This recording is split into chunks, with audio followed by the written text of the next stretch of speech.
wife came in and interrupted me mid-rant. So I don't remember exactly where I left off, but yeah, man, just do your own research. That's what I recommend. Highly, highly, highly recommend. Couldn't recommend enough to do your own research.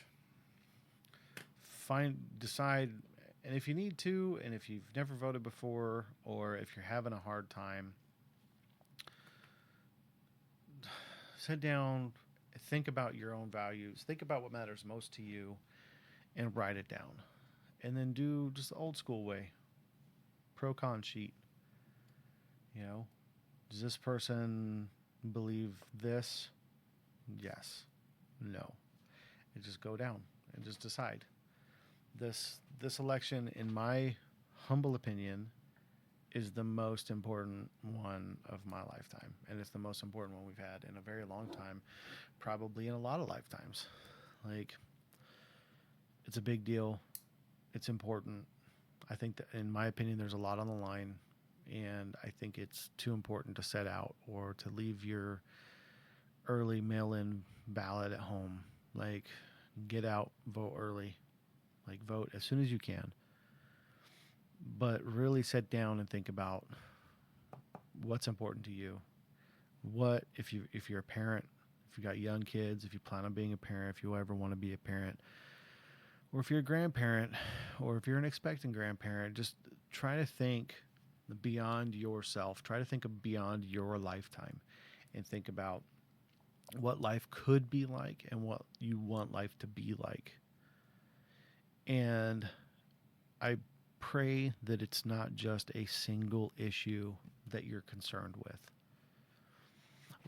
I think that, and a lot of people aren't going to like hearing this, I think that people have become really selfish. I mean, we've always been a selfish creature by nature. Sadly, it's one of our many problems, one of our many faults, in my opinion. But try not to just think about the thing that only affects you. Think about what the economy could be like with either one of these people in office. Think about what the economy's been like for we'll call it this last 7.5 years. Think about what it was like for 4 years, and then think about what it was like for the last 3.5 years. And think about what it could be like for the next 4 years. Or, God forbid, the next 8 years. Like, really think on it. Think about what could turn things around. If you think that the economy is not bad, then I'd argue you've been living under a rock or living off of welfare. I don't think anyone's really been doing very well in this economy. And if they are, I would love to know how. How are you making more money in this economy than before? Because in the first 4 years of Trump's first term, I increased my hourly wage by $12 in 4 years. So the economy was going that well that I just kept raise, and just making good money. And now I sometimes struggle to pay all of my bills. I don't know if it wasn't for certain things happening, and my personal belief, it wasn't for God looking out for me, I wouldn't have been able to buy my home. So, and I think right now, I don't see either my sons or my stepsons ever being able to buy a house. Not at the current rate. They're never going to be able to make enough money to do it. Like, it's taking more and more and more to put down on a house. I mean, what's the average? I think the national average is like $375,000 for a house right now. Like, I was fortunate to get my house at a below market value and very low interest rate. Comparatively, I mean, it still sucks, but my interest rate is actually average for the 90s. Like, this is kind of weird. High interest rates are fine if the rest of the economy is fine and your home value is lower. Like, my dad bought his house, the house he currently has, and one I mostly grew up in. I think he bought it in 95 for $50,000. And I think he was at like 9% interest, 8 or 9% interest. And when the interest is that high, but the cost is that low, you find this beautiful middle ground where your payments are next to nothing still. And he paid it off like several years early because he's smart with his money. But like I locked in a really beautiful price for my house. My house is actually worth a lot more than I paid for it, but my kids aren't going to be able to buy a house. Which means if I ever have grandkids, they're probably not going to be able to buy a house. Like, and my house isn't big enough for generations to live here. So it just, think about those things. I've got a big, monstrous 4x4 Suburban with a big block and a supercharger. Can't afford to drive the damn thing. Like, tires are getting way expensive. Fuel, just, I'm afraid. It costs me, I think, like $150 right now to fill up the tank, and I only get 9 to 10 miles per gallon. And Tesla owners and EV owners alike hate me, but I love zipping past them because the truck is fast. But then I've got a big block dually. I've got an old school Chevy with a big motor in it. Like, everything I got's got horsepower. So, and none of it gets amazing gas. I mean, my one Chevy gets like 18 miles to the gallon, my OBS, but I still can't. If I didn't have a work truck, I wouldn't be able to afford to drive my trucks every day. They'd kill me. Like, it's fortunate that I only drive them on like weekends or whatever, but most people don't have the same luxury I've got. They're having to pay for their own fuel, so they're having to get crappier and crappier cars, things that they don't really want, or they're suffering the consequences of having that big lifted truck that gets terrible gas mileage. All of my buddies with diesels are the reason I don't have a diesel. All they talk about is the fuel cost, and very few diesels get over 20 miles to the gallon. Like, so now you're rocking this big heavy sled with a really heavy engine, and even if you're driving it conservatively, I mean, the fuel is still insane. You're still talking about $150 to fill up. And, I mean, what's your gas mileage? 14 to 16 kind of average for some of these Dodges. Like, I couldn't imagine that. Having to pay that every week. It's insane. Hell, my wife's Cherokee gets like, 16. And that thing sucks to fill up. Just think about all the things that matter. So that's one. I mean, the economy, the border is important to me, and I've got a lot of friends that migrated here legally, and it matters to them. The influx of people from other countries that are harming people in the cities that they're moving to, that matters to me. Does it matter to you? Because it's there. Now, whether or not you want to believe the animal thing is up to you. But I feel like that's immaterial compared to the young women that are being attacked on an alarming rate. Do you want 4 more years of the rest of the world sending their worst to our nation? It used to be we'd get the best. I know engineers and mechanics and I know people of all walks of life and all different educations that are here from other countries. They wanted what we had, and they studied, and they came over here, and now they're living the American dream.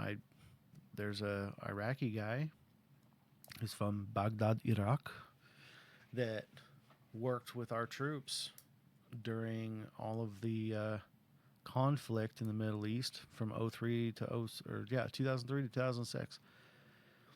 He was a soldier that was working directly with our military, and because of that was able to immigrate here on all of his special paperwork, and move to Tucson, Arizona, and owns his own business, owns several homes. His family's happy and healthy, and he's just living that American dream. And he is more patriotic than a lot of the people I know that were born here.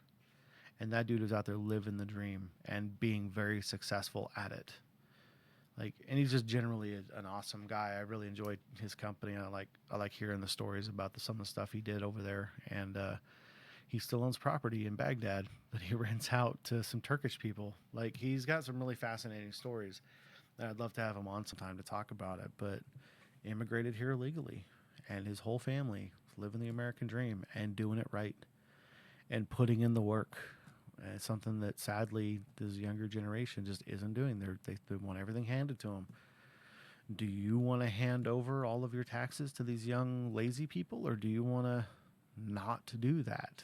So these are things you really got to think about for yourself, and maybe not just vote on one policy. Like, really think about everything and vote with your values. So that's my rant. It all started with, thank God that former President Trump, hopefully future President Trump, is safe. I really wish we'd get to a point in this world where that's not our instinct, is to just try to off each other. We need to get past that. We need to find a way to sit down and both sides in every local election and big election. Everyone's like, oh, we need to sit down. We need to talk on both sides. You know how many times our government shuts down because they won't talk to each other? And for months at a time, our country basically grinds to a halt. Like, how about put your money where your mouth is? And it's on us. It's on us locally. You need to vote in your local elections too. Remember, look up when your local elections are. Vote look at who's running for sheriff. If you don't like the police, and generally speaking, I know a lot of people who don't like police, and that's, hey man, it's your prerogative. It's your life. You've had your own experiences. I happen to be related to a lot of retired police officers, so I've got an inside track, and yeah, there are some real bad people, bad actors as cops. Like, if you don't like cops, pay attention to your local elections. See who's running for your local sheriff. Like, and if you're not in a county and you can't vote for sheriff, I mean, everyone can. Like, I'm in Pima County, and I want our sheriff gone. Like, I want him out. He only cares about the rich farmers out in a part of town I don't ever go to and I don't ever live in, and he doesn't care about anyone else. The area that I grew up in, that my dad owns property in, there used to be, I think it was 8 deputies for that entire area, and they're down to 3.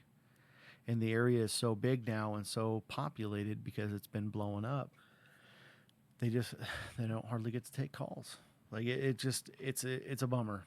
But meanwhile, all the rich areas, all the rich farm guys, they get all the policing they want to deal with all the nonsense complaints that they have.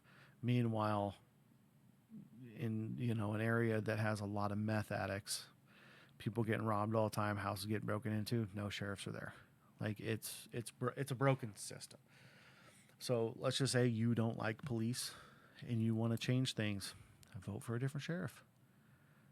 Look at the local props that are going on in your area and decide what those propositions are doing, and really research what they were doing.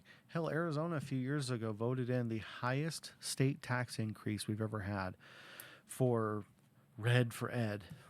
And not one person I know outside of, I shouldn't say that, not one of the normies that don't follow politics very well do I know that didn't vote for that, didn't realize that their taxes would be increasing and that teachers wouldn't actually be getting that money. The school board gets that money, and they hand it out to the school board. The school board gets their fat raises, and then you'll have a few of your local people, your superintendents all get fat paychecks, and then going down to some principals, I wouldn't even say all, some principals getting fat paychecks, but the teachers never getting any of that money. So you've increased our state income tax forever by a lot, and it's a bunch of fat cats at the top getting 80% of that money, probably even closer to 90% of that money, and then it slowly weeds down, and it doesn't really get past principals. So the teachers didn't really get any raises, and I have a few friends that are teachers. Teachers didn't get raises, but the people are being taxed, and the fat cats up top are living fatter.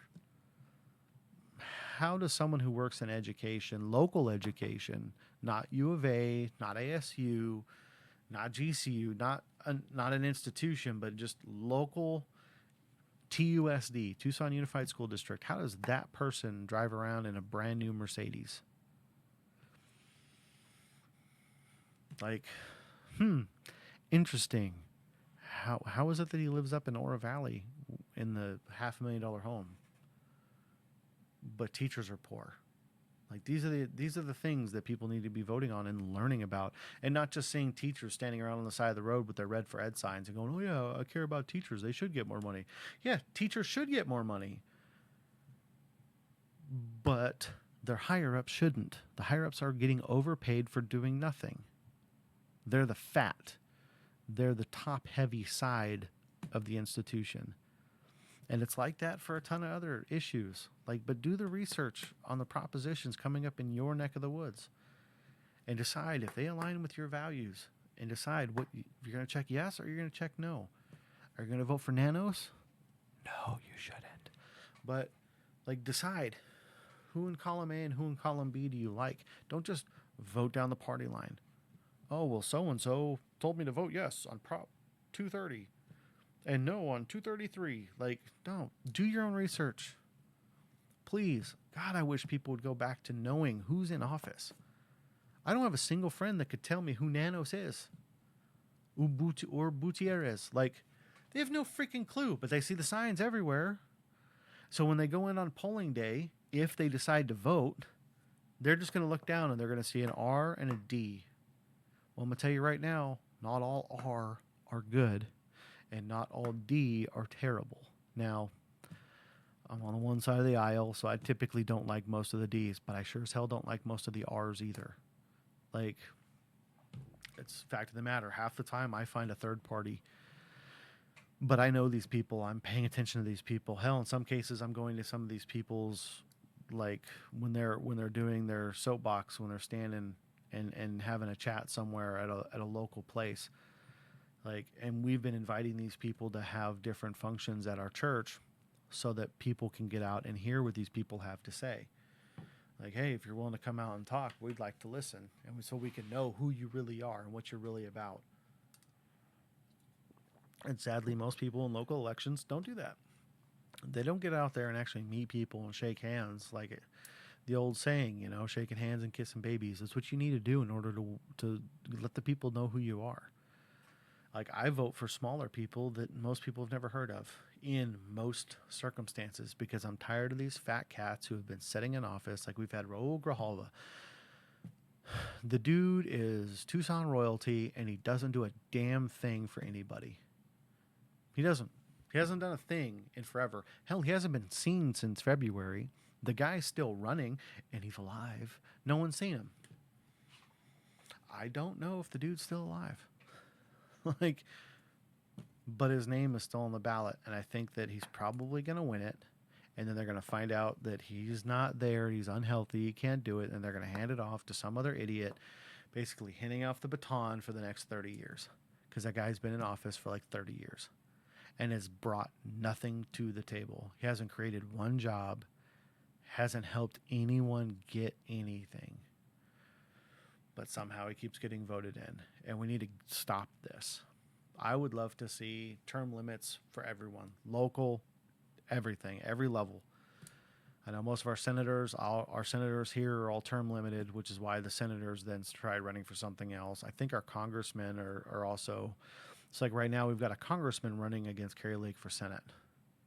It's like, well, so you were a state congressman, you did nothing good for our state, and now you want to be senator. Like, no. You've had your time in office. You should get your 2 terms in office and get the hell out. You get your little pension that we've, for whatever reason, decided you should get just because you worked for the state or whatever for a while, and then kick rocks, man. Move on down the road. We don't need you anymore. You did your time. You did your thing. Move along. Like, people like Joe Biden shouldn't have been able to sit in office for 35 years? Something like that off the top of my head, 30 some odd years, brought nothing to the table, called black people the N-word every couple of years, had some of the most racist stuff that he ever tried to push, and then became president because he wasn't Trump. What? I weep for this nation. It's not a popularity contest. Stop voting with your emotions when it comes down to, I don't like that thing he said that one time. Or I don't like that thing he did that one time. How about what are his policies? Joe Biden didn't have any. The first thing he did was come into office and pencil whip the erasure of all of our oil. You know, for the first time in our nation's history, we were a net positive oil export. So not only were we able to supply all of our own oil reserves, and we've got a very large military, and you have to have a certain amount of oil standing ready for just military uses. We're the largest military on the freaking planet. It's a lot of tanks, it's a lot of trucks, it's a lot of aircraft. You got to have reserves for that. We had the largest reserve we've ever had, plus we had enough to supply our own places and still sell it. And the first thing Biden did was come in and get rid of all that. Shut down our pipeline, shut down our offshore drilling, would not renew fracking licenses, drilling licenses, any of that. I grew up Galveston Island, Texas. There's a lot of offshore drilling happening in Galveston Island, Texas. Lots and lots and lots. There's tons of oil rigs out there. Shut down most of those. And then you just watched our gas prices go through the freaking roof to the moon. Why would you want someone who was part of that to continue being in office and continue keeping fuel high? Just that alone. Get rid of all the other nonsense. Can you afford fuel? Because you know what fuel directly relates to? The cost of food and goods. I'm in an industry where parts are a premium. I'm a commercial HVAC tech in Southern Arizona. I'm necessary. Parts ship from all over the world for commercial air conditioning equipment. Everything owned by Carrier is made that way. It's made in Mexico. All the Carrier, ICP, Payne, everything they make is made in Mexico. I've been to their plants in New York. They don't really make anything in New York. It's all made at their plants in Mexico. Trane also has plants in Mexico. Everything from Trane and everything Trane owns is coming from there. Rheem, Rude, all that stuff's coming. Everything's coming from Mexico. All their plants are like in the same part of Mexico. And then they get shipped up here. When fuel's at a premium, how much do you think it costs to get those parts here? How much do you think it costs to get your groceries from wherever they're being created to your grocery store? Hell, let's say candy bars, Hershey's, Pennsylvania. That's where all the Hershey's is made, Pennsylvania. Okay, if you live in LA, how many miles is it from Hershey, Pennsylvania to LA? What's it, like a little over 3,000? Ballpark off the top of my head. Do you know what the miles per gallon of a big rig is running from Hershey, Pennsylvania to LA? Like, do you know what the average gas mileage of a big rig is? Because it's not great. That's why they've got such big fuel tanks on the side of their truck. Now you're talking, call it a couple $1,000s worth of fuel to get from PA to LA. What do you think that's going to do to the cost of the candy bars? Going to go up. Now what about, I don't know where's Frito-Lay? I think, are they in Texas? I've passed Frito-Lay factories in my road trips, but Frito-Lay. I know we have a Frito-Lay factory here in Arizona. So, like, fuel. Shamrock. Shamrock is right there in Phoenix. I've driven past their factory 1 billion times. During COVID, so 2020, they were emptying truck containers full of milk, just dumping it in the waterways. Because for some reason, someone got in their mind that COVID-19 lives in the milk and we can't ship out milk. It'll make people sick, blah, blah, freaking blah. So they were just dumping tankers. And you're talking 10,000 gallons per tanker. Like, just dumping it into waterways. But you still have to milk the cows. Cows need milking. Like when I had dairy cows, we had to milk them constantly. The milk has to come out, and then you're just dumping it. And I think in most of the cases, they were running it through the process, the pasteurizing process and the skimming process, and then dumping the finished milk. What the hell? But milk costs went through the freaking roof. And after they stopped dumping it and actually were allowed to start selling it again in stores, what's a gallon of milk right now? Like $5?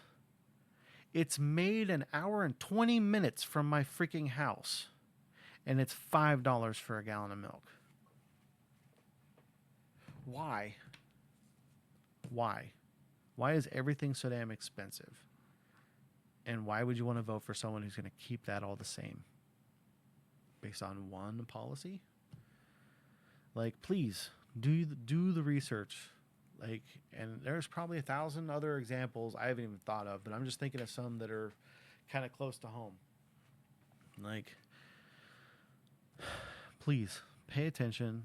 Get out and vote. It's very important. Even if you disagree with me and you've disagreed with everything I've said and you think I'm the dumbest guy to ever speak to a freaking camera, just get out and do your own research. Look at the items on the freaking docket that are up to you to decide. And my best friend yesterday told me, it doesn't matter, dude. My vote doesn't matter. Yes, it does. If you think about it in a different way, look at math, look at it more of the micro scale instead of just the macro scale. Oh, there's 30,000 votes and 17,000 votes went this way, so my vote wouldn't matter anyways. Everything starts with one. You can't count to 1,000 without one. You might be the difference. Hell, in my house, there are several voters, and I have a feeling we're all voting the same way.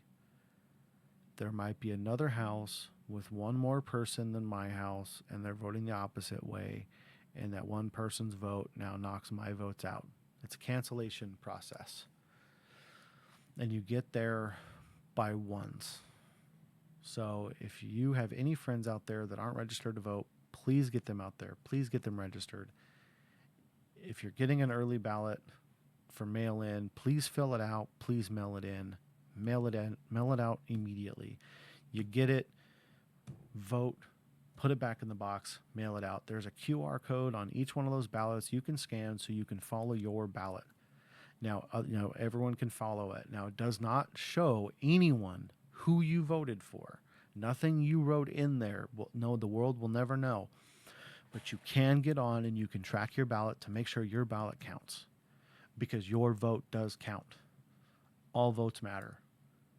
Now, which way you decide to vote is entirely up to you. I hope you've at least been willing to listen to what I have to say and think about what I have to say. If you agree with me, right on. You know how important this is. If you disagree with me, thanks for hanging out and listening, and I hope I've made you think. Even if you've just thought about new ways to insult people like me, that's cool. But I need people to really look at what the possibilities are here. Look what's at stake. Look what is at stake for you. Think about what matters to you. Vote with your values. Don't just vote with who the popular person is or who the world is telling you you should hate. Don't think about any of that garbage. Don't think about any of that. Don't worry about it. Don't worry about the world thinks about. Just know your vote matters. Your voice matters. Don't let anyone tell you differently. Don't ever let yourself be convinced of that. You matter. Your voice matters. Your life matters. How you live your life matters. You matter to your friends. You matter to your family. You matter to me. Get out and vote. Take every friend you have that votes. Take every friend that you have that's never voted. You got a friend you're talking to about all this stuff. Let's just say you're hanging out watching football with your buddy, and he's like, "Oh man, I don't vote." Just be like, "No, dude, you need to vote." Give them a quick Reader's Digest version of what's going on, what's at stake, and make your friend go with you to vote. Take 5 friends. Take 10 friends. Hell, if you've only got one friend, take that friend. Like, if you're having a D&D night, tell all your buddies, "Hey, dude, let's go vote. Everyone meet at my house. We'll run down there together. We'll get this done. We'll get this over with, and we'll come back and we'll start a campaign." If you're an online gamer, hey guys, before we log in tonight, let's meet up at, insert bar here, pizza place here, whatever it is that you're into. Go together, carpool, make it a fun thing, make it a memory, make it a thing you guys did together. Hey, remember that one time we went and voted together, and then we went back and we logged onto Elden Ring and we slaughtered Godric together? Whatever it is, like, If you're a car guy and you're going to go meet up with your car friends, be like, hey, bro, meet me up over here at this place. You go, what are we doing? Like, oh, we're going to go vote. And then we'll go cruise the strip. Or we'll go buy the car parts. Or I'll come help you, put that transfer case back in your truck. Whatever it is, you can make it an event. It doesn't take long at all. The polling places are always close. Please do this. This is the most important, in my opinion, this is the most important election of all time. And again, how you vote is up to you. I'm not here to tell you who to vote for. I share my opinions about how I'm voting and why I'm voting that way. Because my wife wasn't a political person until just a few years ago. And a lot of this she still doesn't understand. So I throw what I'm thinking out there. And I'm thinking about out there. And for the person who doesn't know what's going on, they've at least now got something to go on. Even if it's just some dumb guy in his home studio talking about, all this stuff jumbled all together. But it's all important. And please be kinder to one another. Stop calling for violence on everybody. You can dislike someone, you can dislike me, but you shouldn't be calling for violence against somebody. You shouldn't be calling for that kind of hatred. And if you're on the side of the aisle that is really spewing all the hatred, maybe sit down and think if you're the nicer side of the aisle. Now, you might detest us and you might dislike what we have to say, but are we calling for violence against anybody? Maybe you should really think, wow, which side is angrier? Which side is the more righteous side? And I'm not saying we are more righteous, but I think we seem a little less violent. Even though we're the side of 2A. We don't seem to be the ones trying to pop shots at any damn buddy, are we? And if you don't know anything about 2A, follow people like Donut Operator and Brandon Herrera and Demolition Ranch. Go follow Unsub, Unsubscribe Podcast. Those guys, very informative. Maybe meet a friend and go to a range and check it out. Maybe it's for you. Maybe you'll find out that much like Tim Pool, everyone should have the Second Amendment is for everybody. And it's to protect your First Amendment. So maybe get out there and do some research. If you think no one should have 2A implements, maybe it's because you weren't raised around them. And maybe you don't know what you think you know about them. And maybe you've been taught some misinformation about them. So just food for thought, but get out there, do your research, and vote. I'm probably going to say this a few more times on a few more videos, but I can't say it enough. So be kind to each other. Do your own research. Think for yourself. Don't let other people tell you how to think and how to live. So have a great day from Tucson, Arizona. I'm Randy. Have a good night.